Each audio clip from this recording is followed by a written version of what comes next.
Bienvenidos a Milenio Mercados en Perspectiva, aquí con el licenciado Jorge Gordillo, como todas las semanas, director general de Análisis Económico en Cibanco, y su servidor Manuel Somoza, para platicar con ustedes de los temas más importantes de economía y finanzas en México y en el mundo. Tuvimos una semana bursátil francamente mala. Los mercados financieros han estado dominados por la agenda de Donald Trump, que además de ser un hombre irreflexivo e irresponsable, es hiperactivo. Entonces, pues se le ocurre todos los días algo nuevo, no necesariamente muy positivo. Él ha tratado de iniciar con sus argumentos una guerra comercial a nivel mundial que todos creemos que no tendrá buenos resultados o que nos va a llevar a situaciones que no deberíamos de alcanzar. Hay que recordar, nada más para el auditorio lo sepa, la Gran Depresión empezó con una guerra comercial también con Estados Unidos cuando se cerró al mundo, y eso los llevó a la Gran Depresión de 1930. Pero bueno, el señor Trump seguramente no había nacido o no se acuerda.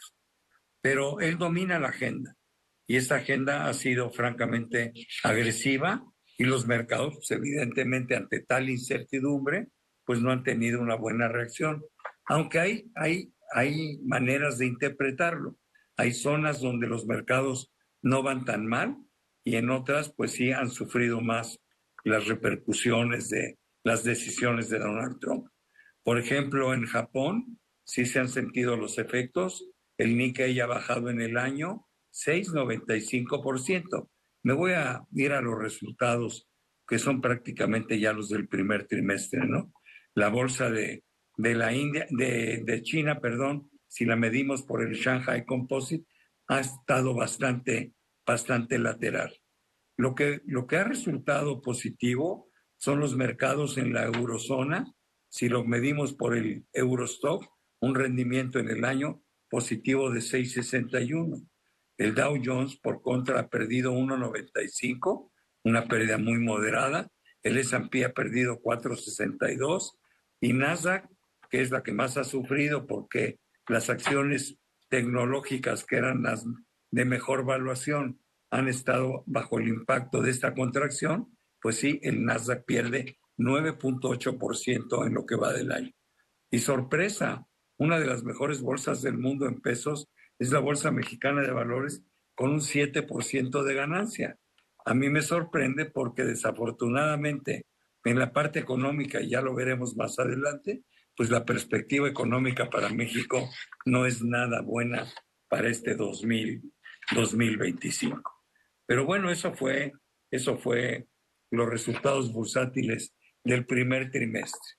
Pero ¿qué tuvimos en la semana? Yo creo que por mucho lo más importante fueron todas las iniciativas que lanzó Trump en relación a sus aranceles, sus distintas modalidades, sus contradicciones y lo que falta, que tendremos que ver el día 2 de abril.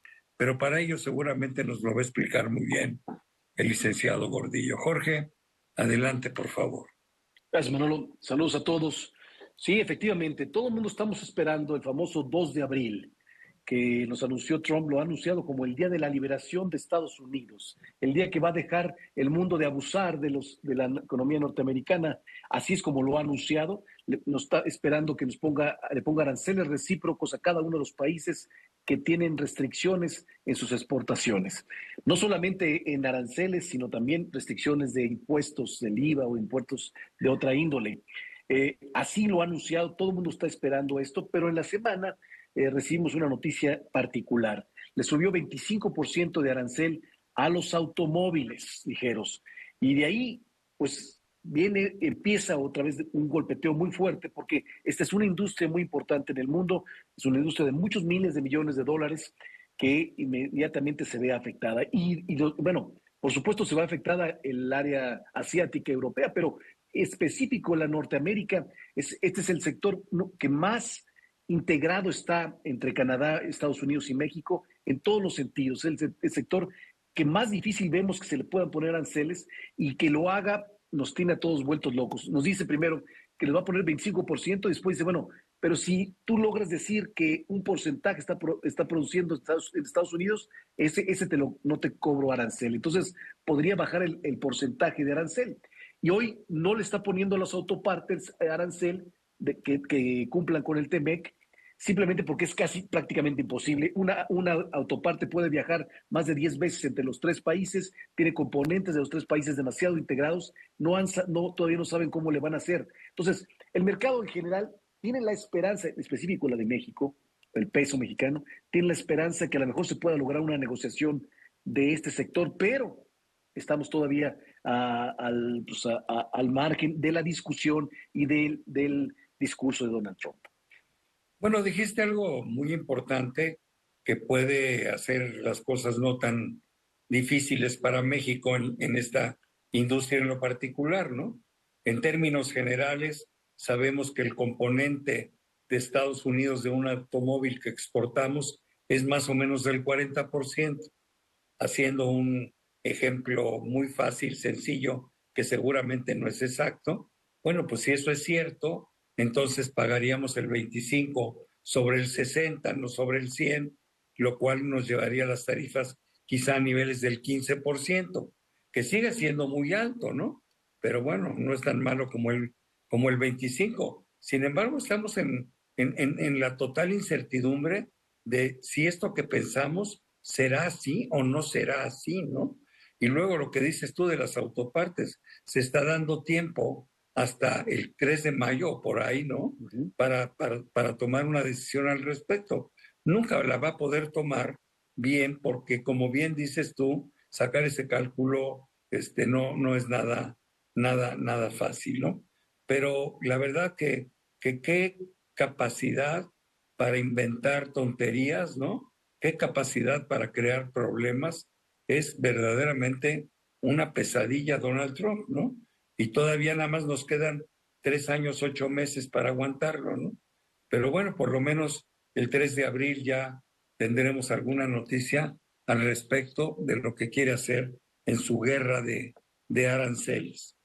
Oye, a mí me gustaría, dejando el tema que es el más relevante, dejándolo atrás, pasar a México, ¿no? Aquí ha habido datos buenos y datos malos. Por un lado salió la inflación, creo que fueron buenos los datos, coméntanoslos, ¿no? También hubo reunión del Banco Central, yo creo que Banco de México tomó también una buena decisión que hay que comentar. Y lo que me preocupa es que los indicadores nos dicen que es muy probable, no quiero ser profeta, pero que tengamos un primer trimestre en números rojos, ¿eh?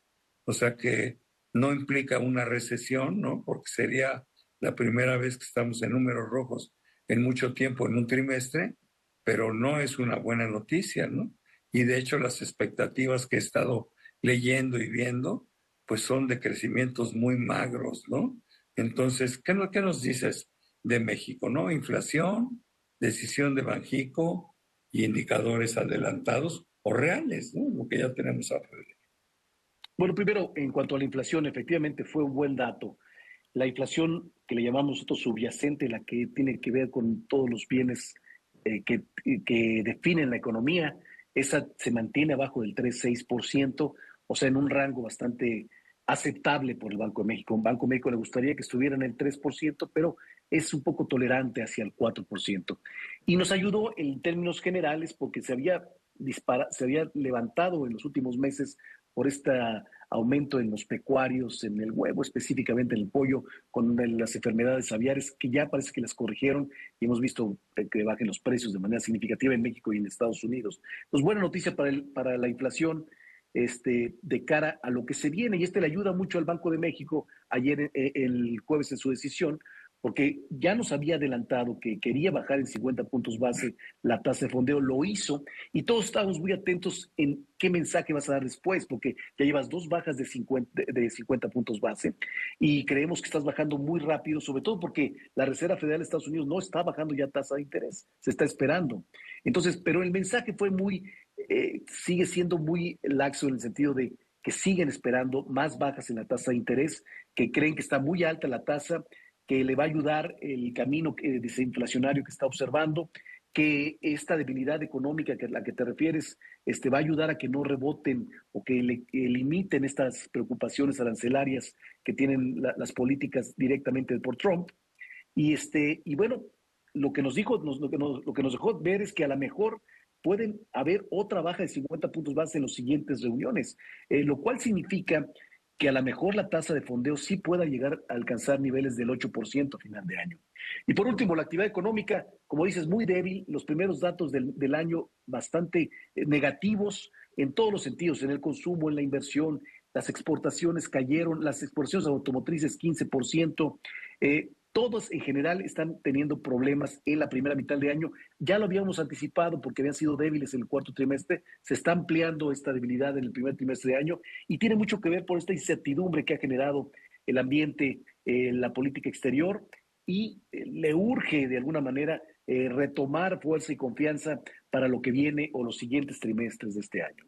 Oye, preguntas muy puntuales. ¿Tú crees, como dice Banco de México, que alcanzaremos la meta del 3% en la inflación para el 2026? ¿O es un poco temerario?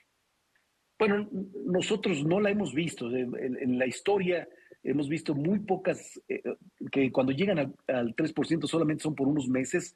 El promedio que nosotros hemos visto de inflación en el país anda rondando el 4%. Por eso decir nosotros que son un poco más tolerantes, pero Banxico no puede decir eso. Banxico siempre dice que su meta es 3%, que para allá van sus modelos, aunque tolera el 4%. Oye, la segunda pregunta es, ¿en las tasas de interés es realista pensar en que pudiéramos llegar al 8%? Sí, sí, yo creo que ya, como vemos de fuerte la intención de Banco de México seguir bajando, es solamente una situación muy compleja donde veamos una depreciación muy fuerte del tipo de cambio en cuanto a aranceles, en cuanto a amenazas de romper el tratado, los acuerdos comerciales, podrían a lo mejor sacarlo de esta idea, pero por lo pronto se nota que esa es la intención que tiene Banxico de llegar al 8% a final de año y a lo mejor bajarlo un poco más hacia el 7,5% para el próximo año. Oye, y la última, posibilidad o probabilidad baja, media o alta, ¿México entrará en recesión en este 2025? Bueno, recesión desde el punto de vista estadístico, o sea, que sea un año donde perdamos, que consigamos menor valor agregado al año pasado, la probabilidad es considerable, bastante considerable. Ok, bueno, pues muchas gracias, pero sobre todo gracias a todos ustedes que nos acompañan aquí semana a semana en Milenio, Mercados en Perspectiva. Nos vemos pronto. Muchas gracias. Que estén muy bien, hasta la próxima semana.